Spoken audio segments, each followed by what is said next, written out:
하나님 말씀 신약성경 마태복음 7장 7절로 11절까지 말씀이 되겠습니다. 마태복음 7장 7절로 11절까지 말씀 함께 봉독하겠습니다. 구하라 그리하면 너희에게 주실 것이요, 찾으라 그리하면 찾아낼 것이요, 문을 두드리라 그러면 너희에게 열릴 것이니 구하는 이마다 받을 것이요, 찾는 이는 찾아낼 것이요, 두드린 이에게는 열릴 것이니라.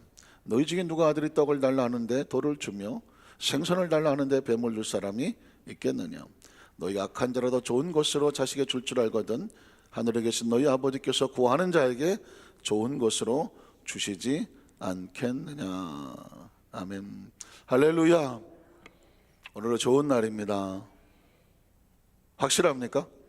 좋은 날입니다. 얼굴 표정에서 좋은 날이 나와야 되는데 좋은 날입니까? 연애와 기침은 감출 수 없다. 연애하는 사람들은 얼굴에 그냥 싱글싱글하고 막 얼굴이 뻘개갖고 그냥 혼자 있어도 뭔 좋은 일이 있는지 그냥 옆에서 보면은 아주 막 행복에 겨워서 어쩔 줄을 몰라요. 감출 수가 없다는 거죠. 기침을 감출 수가 없죠. 기침은 아무리 참아도 튀어나오는 거니까. 좋은 날입니다. 하나님을 사랑하고 하나님의 은혜 속에 있는 사람은 감출 수가 없어요. 은혜 받은 사람은 그냥 할렐루야. 그냥 한번 따라 하실까요? 할렐루야. 그냥. 여러분의 눈에서 할렐루야가 나오고 표정에서 할렐루야가 나오고 얼굴에서도 할렐루야가 나와야 돼요. 할렐루야는 하고 싶은데 아이고 오늘 하루 어떡하나 또 뭐 여러 가지 막 힘들고 어려운 게 들어오면 벌써 할렐루야는 하니까 얼굴이 축 처져 있네. 아무리 감추려고 그래도 딱 보면 압니다. 기억하세요. 저도 알겠는데 뭐 하나님께서 모르시겠어요? 한번 따라 하실게요. 오늘도 좋은 날입니다. 예수님 안에서 좋은 일이 납니다.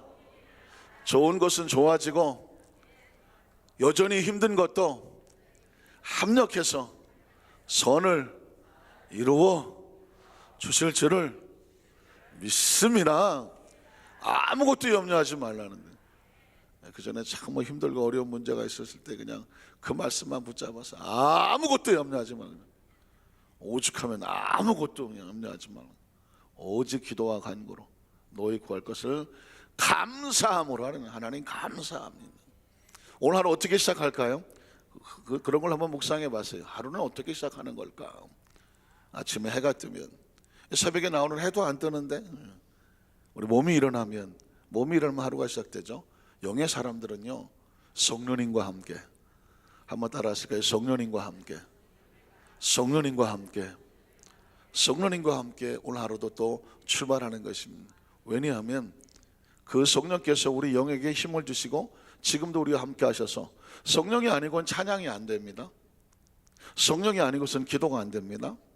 성령이 아니고서는 말씀이 안 되고요. 성령이 아니고서는 말씀이 이해가 되지도 않아요. 성령이 아니고서는 지금 우리의 삶의 모든 곳에서 올바른 진리를 판단할 수도 없으며 성령이 아니고서는 감사도 안 됩니다. 억지로 감사가 안 되죠. 왜? 성령이 우리 속에 충만하죠. 할렐루야 해야 성령께서 우리 속에서 오셔서 역사해야 얼굴이 속에서 기쁨이 넘쳐나고 정말 감사의 고백이 되는 줄로 믿습니다. 오늘 그랬으면 좋겠습니다. 생명을 주신 하나님 앞에 생명의 11조 예배를 드리는데 감사, 우리 처음부터 마지막까지 그저 감사해서 여러분 몸만 예배 드리는 것이 아니라 마음도 영도 얼굴 표정이 하나님께 예배 드려요. 얼굴 표정이 하나님 앞에 감사함으로 예배 드리면 그 자체가 신앙의 고백이 될 줄로 믿습니다. 한번 따라 하실까요? 순복음 신앙이란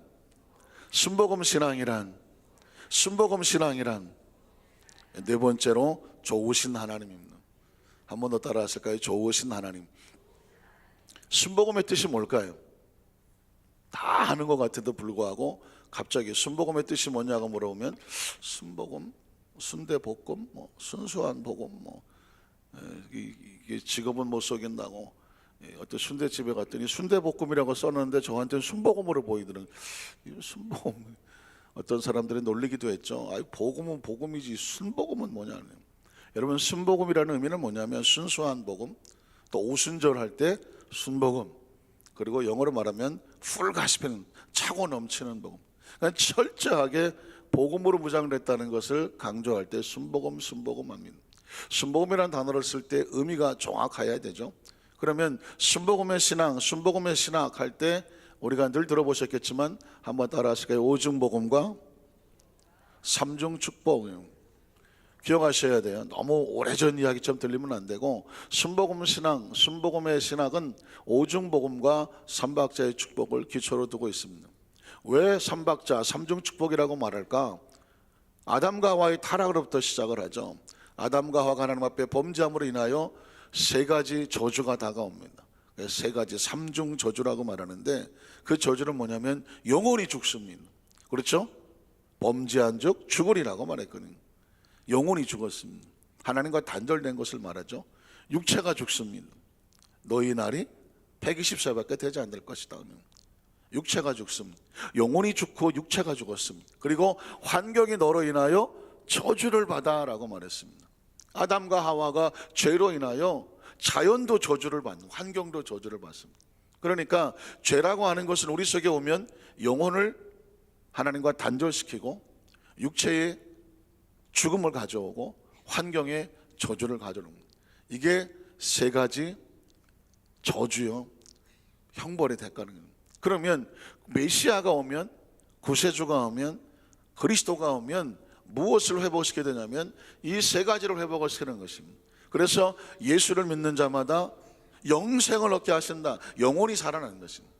하나님의 자녀가 되는 축복을 주니까 구원의 축복이 임하죠. 예수 그리스도를 믿음으로 말미암아 치료의 약속의 축복이 있습니다. 왜? 병든 육체가 치료되는 치료의 약속이 있습니다. 그리고 환경이 회복되며 하나님이 축복의 역사가 나타나는 것입니다. 그래서 삼중 축복이라고 말하는 것입니다. 이 삼중 축복은 바로 오중복음에서도 나옵니다. 오중복은 뭐냐면 예수를 믿는 큰 틀에서 5가지 기둥이 있어요. 예수를 믿음으로 죄사함의 축복을 받고 성령의 역사가 나타나며, 믿으십니까? 치료의 복음이 있으며 축복의 복음이 있으며 다시 오실 예수님 재림의 복음이 있는 것입니다. 그러니까 순복음 신앙 그러면 순복음에 대한 이 정확한 단어와 함께 우리는 오중복음과 삼중 축복의 신앙의 틀을 가지고 있습니다. 그리고 나아가서 크리스찬들은 7가지 신앙을 갖게 되는데 바로 순복음의 7대 신앙이라고 말합니다. 한번 따라하실까요? 순복음의 7대 신앙. 우리의 신앙의 기초는요, 이런 신학적으로 오중복음과 삼박자의 축복을 머리에 두었다고 하면 우리의 신앙의 열매는 7가지로 펴져나간다. 오중복음과 삼박자의 축복은 귀에 못이 박히도록 들었지만 순복음의 7대 신앙에 대해서는 가물가물하거든요. 순복음의 7대 신앙이란 뭐냐면 당신들의 신앙의 기초는 무엇입니까? 무엇을 근거로 어떻게 신앙생활 하십니까? 라고 말할 때 첫 번째가 뭐냐면 갈보리 십자가의 신앙입니다. 한번 따라하세요. 갈보리 십자가의 신앙. 왜냐하면 순복음의 신앙에 대해서 많은 다른 사람들이 때로 공격하거나 오해를 할 때 거목 기복 신앙 아니야? 맨날 하나님 앞에 나가서 그냥 복 달라고 그러는 거 아니야? 라고 말할 수가 있습니다.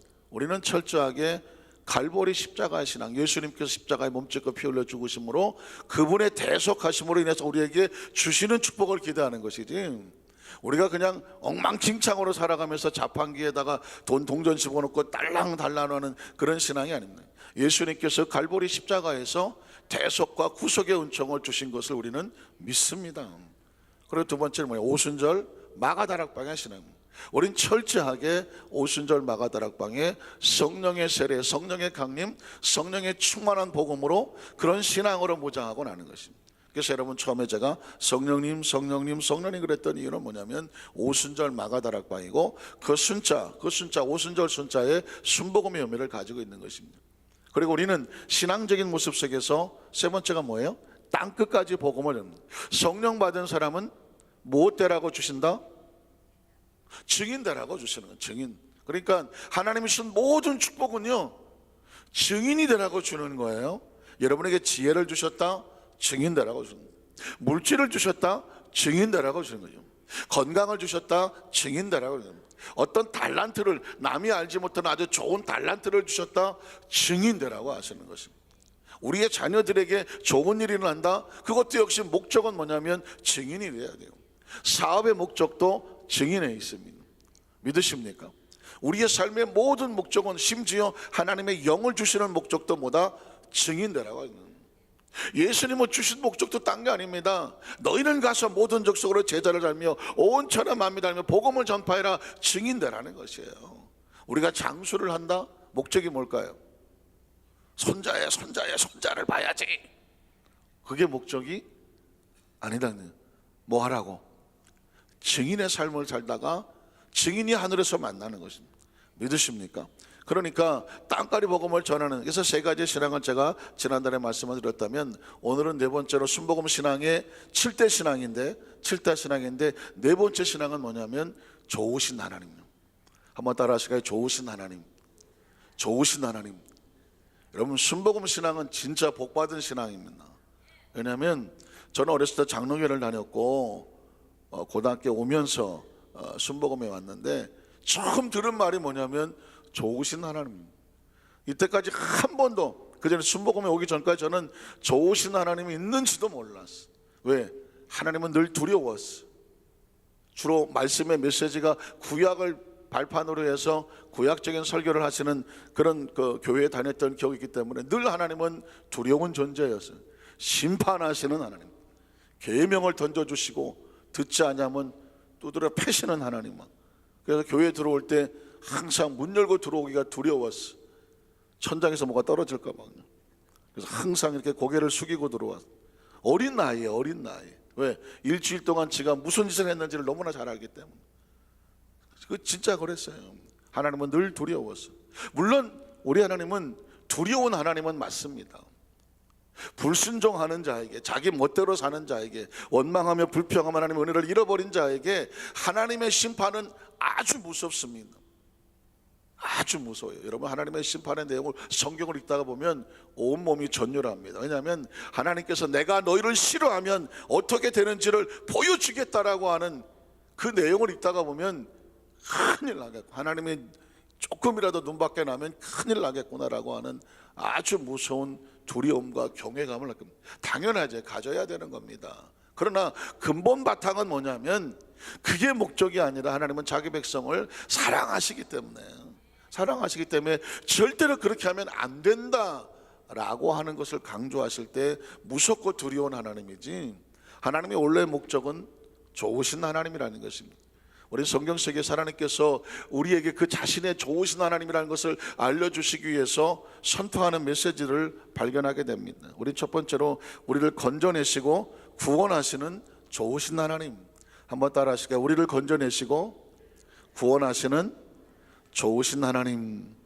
에스겔서 37장 23절에 보면 그들이 그 우상들과 가증한 물건과 그 모든 죄악으로 더 이상 자신들을 더럽히지 아니하리라. 왜? 우상을 섬기고 가증한 물건으로 죄악을 해 살다 보니까 하나님이 철저하게 심판하시거든. 이 사실을 깨닫게 되면 자신들을 더럽히지 않게 된다. 그러면 내가 그들을 어떻게 할까요? 그 범죄한 모든 처소에서 어떻게 하여? 구원하여. 하나님의 구약시대 메시지는 뭐냐면 오라. 한번 따라 하실까요? 오라.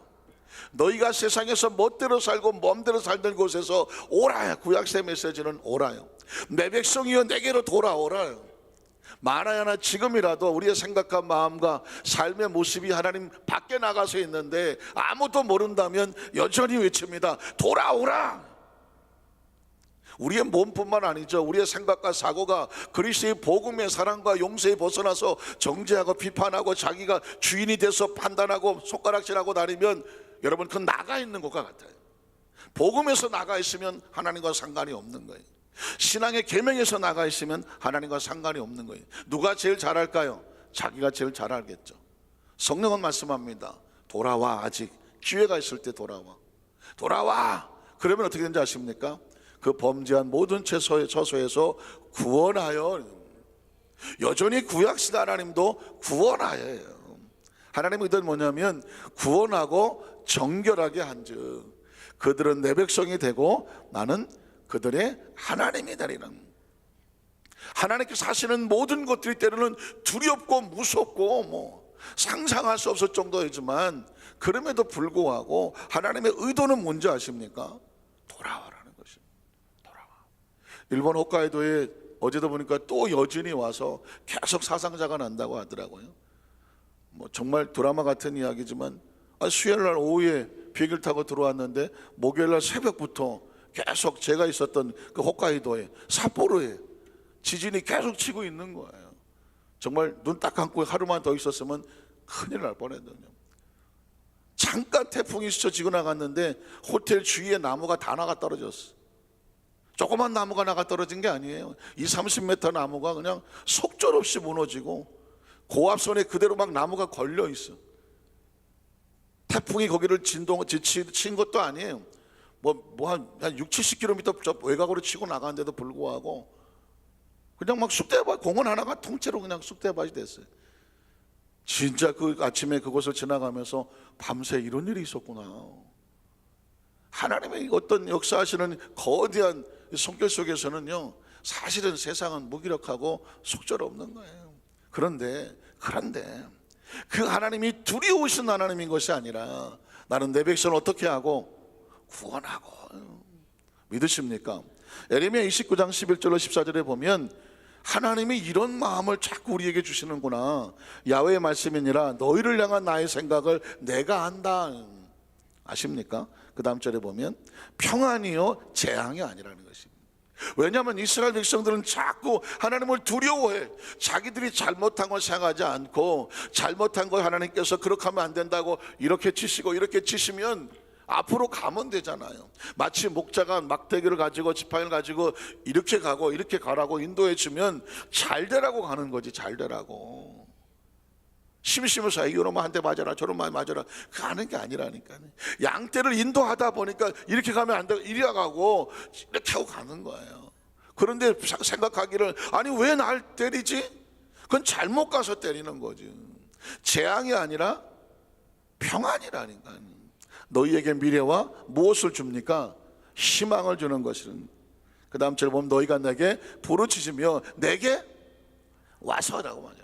구약시대 메시지는요 그렇게 내게 오라예요. 창세기부터 저 말라기까지는 내게 오라예요. 내게 오라, 내게 오라. 내게 와서 기도하면 내가 너희들의 기도를 들을 것이요 너희가 온 마음으로 나를 구하면 나를 찾을 것이면 내가 어떻게 해요? 만나겠다고 말씀 만나주겠다. 그리고 다음 절에 보면 이것은 야훼의 말씀이니라 나는 너희들을 만날 것이며 너희를 포로된 저주에 다시 돌아오게 하시는 분이라. 믿으십니까? 여러분 구약 성경은 아주 절절해요. 하나님의 마음이 왜 나를 오해하느냐, 나를 오해하지 말아느냐. 나는 너희를 사랑하고 구원하며 건져내는 좋으신 하나님입니다. 이사야 55장 6절로 13절에도 보면 이렇습니다. 너희는 야훼를 만날 만한 때에 뭐 하라고? 찾으란 얘기가 뭐예요? 찾아 오라는 거죠. 여러분 늘 신앙의 점검이 필요해. 내가 지금 하나님 안에 지금 계속 오고 있는가, 그 안에 있는가를 확인해야 돼요. 바깥에 있으면 어떻게 되냐면 찾아와야 돼. 하나님 안으로 자꾸 들어와야 돼. 그러니까 계시록 저 창세기부터 말라기 보세요. 어디를 피더라도 하나님 안에 있는 자와 바깥에 있는 자 그 상황이에요. 나가 있는 자를 외치는 거예요. 찾아와, 돌아와. 아직 가까이 계실 때 그를 불러라. 그러면 악인은 그의 길을 불의한 자는 그의 생각을 버리고 야훼께로 돌아오라. 에스겔도 돌아와라, 이사야도 돌아와라, 뭐 호세야도 돌아와라, 뭐 요엘도 돌아와라, 뭐 말라기도 돌아와라, 뭐 다 돌아오라요. 다 돌아오라는 거예요. 그 다음 절을 보면 그래서 그리하면 그가 긍휼히 여기신다고. 하나님은 자기 백성을 긍휼히 여긴다니까요. 우리 하나님께로 돌아오라. 그가 너그럽게 뭐하시리라? 용서하시리라. 요즘 왠지 고민하고 갈등하고 막 이렇게 저렇게 힘들고 어려워서 머리가 복잡해. 한마디로 하나님이 뭐라고 말씀하실 것 같아요? 돌아와. 왜 고민해? 왜 갈등해? 왜 혼자 힘들고 이렇게 어렵고 해? 하나님 안으로 돌아와. 그리고 내려놔. 하나님 이거 어떻게 할지 모르겠어요. 그래? 고민돼? 내려놔. 수고하고 무거운 짐진들 다 내게로 와라. 그러면 내가 너희를 편히 쉬게 하리라는 거예요. 예수님은 돌아온 백성들에게 쉼을 주시는 분이 예수님인 거예요. 그리스도는 고민하지 않는다, 갈등하지 않는다, 그리스도는 마음속에서 홀로 흔들리지 않는다. 이건 하나님의 자존심이 무너지는 거죠. 기억하셔야 돼요. 하나님의 백성이 왜 고민을 합니까? 왜 갈등을 합니까? 왜 그 마음속에 혼란해합니까? 움직입니까? 두려워합니까? 이건 하나님의 마음이 아니에요. 힘드니까, 괴로우니까, 내 힘들어 하니, 그러니까 돌아오라는 거예요. 그리고 내려놓으라는 거죠. 그래서 하나님은 찾아와서 부르짖고 기도하면 내가 만나주고 너희를 용서하고, 그 다음 절을 보면 뭐라고 말해요? 이는 내 생각이 너희 생각과 다르다는 거죠. 왜 네 생각 때문에 두려워하냐는 거죠. 우리가 생각하면 두려워해요. 우리가 혼자 생각하면 갈등하죠. 나 혼자 생각하면 사람이 밉고 환경이 밉고, 왜 나한테 이런 일이 벌어지지?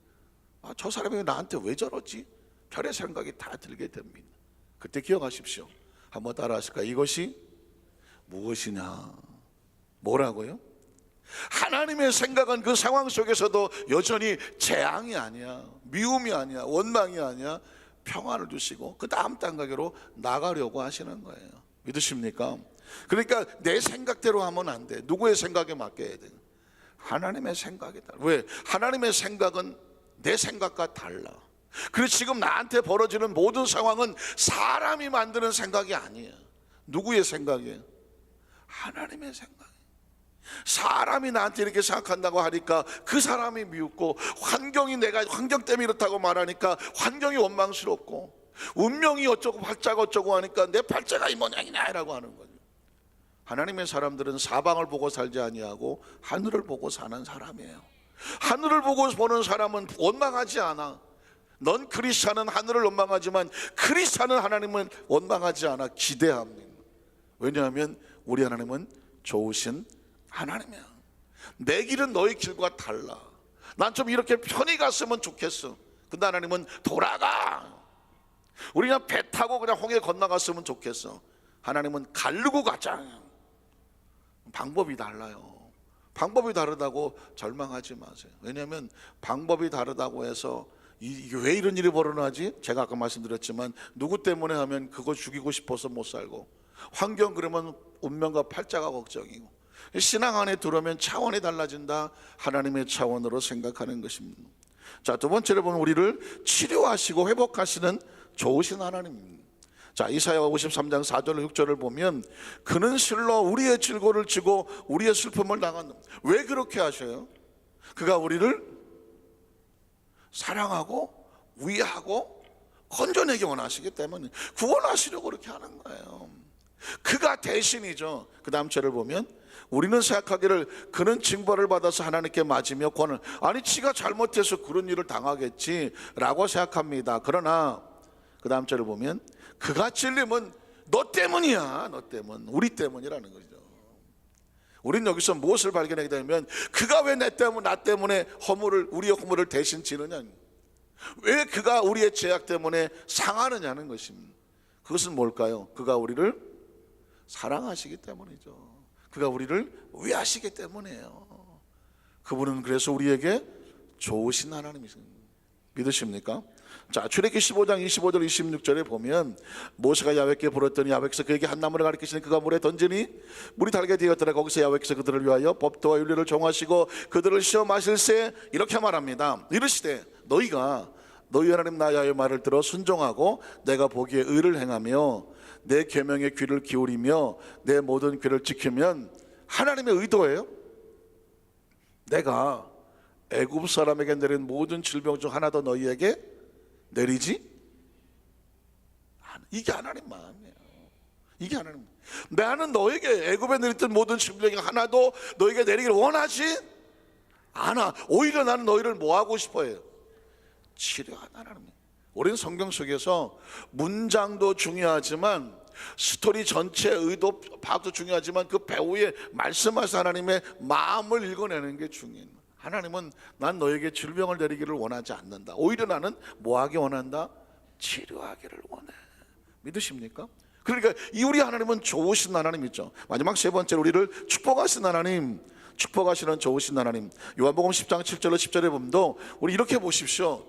예수님이나 성령님이나 하나님이나 우리에게 어떻게 하길 원하시는지 그분의 마음을 한번 읽어보자고요. 그러므로 예수께서 다시 이르되 내가 진실로 진실로 너에게 말하노니 나는 양의 문이야. 자, 양의 문은 뭐 하는 건데요? 그 다음 절을 보면 나보다 먼저 온 자는 다 절도여 강도니 그 양들이 듣지 아니하였느니라. 내가 문이다. 누구든지 나로 말미암아 들어가면 구원을 받고, 예수님은 구원자로 오신 거죠. 또는 들어나가며 나가며 꼴을 얻을 것이다. 그를 양을 먹이시는 거죠. 그 다음 절을 보면 그래서 도둑이 오는 목적은 뭐냐? 도둑질하고 죽이고 멸망시키라는 게 목적이지만 내가 온 것은 뭐예요? 양으로 생명을 얻게 하고 더 풍성히 얻게 하려고 온 거예요. 믿으십니까? 우린 무엇을 발견하면 아하, 좋으신 하나님, 그 좋으신 하나님의 마음을 안고 우리 가운데 메시아로 오신 분이 좋으신 예수님, 그 예수님께서 또 다른 보혜사를 우리에게 보내주시는 좋으신 성령님 말씀을 정리하기를 원합니다. 그 외에 찾고 싶은 말씀은 성경 구절은 너무 많지만 결론을 내립니다. 오늘 마태복음 7장 7절로 11절에 구하고 찾고 문을 두드려. 너희가 아무리 악한 자라도 자식에게 좋은 거 줄 줄 알잖아. 하물며, 제가 아까 성령 봉독하다가 하물며를 살짝 빼놨어요. 그렇죠, 뭔지 모르게 빨리 끝났죠. 그럼 거기에 주제는 하물며예요. 하물며의 뜻이 뭐다? 하물며의 뜻이 뭐다? 묻지도 마라. 어찌하? 묻지도 마라. 왜? 당연히 악한 자라도 자식에게 좋은 거 주려고 하는데 묻지도 마라. 하늘에 계신 너희 아버지께서 당연히 좋은 것을 주시는 것은 당연한 거라는 것이죠. 하나님이 좋으신 하나님이라는 것은 절대 당연이야. 절대 당연. 듣는 이 처음이죠. 한번 따라하세요. 절대 당연. 절대 당연. 하물며 묻지도 마라. 오늘 저와 여러분의 의식과 사고 속에서 내 삶에 벌어지는 모든 상황을 렌즈를 바꿔요. 좋으신 하나님이 우리의 삶을 그의 길과 그의 생각으로 이끌어 가신다. 물론 내 길과 안 맞을 때도 있고 내 생각과 안 맞을 때도 있어. 그렇다고 원망하며 불평하고 절망하고 넘어지지 마라. 왜? 우리 하나님은 결코 절대 당연히 하물며 좋으신 하나님이시다. 신앙으로 무장하시기를 주님의 이름으로 축복합니다.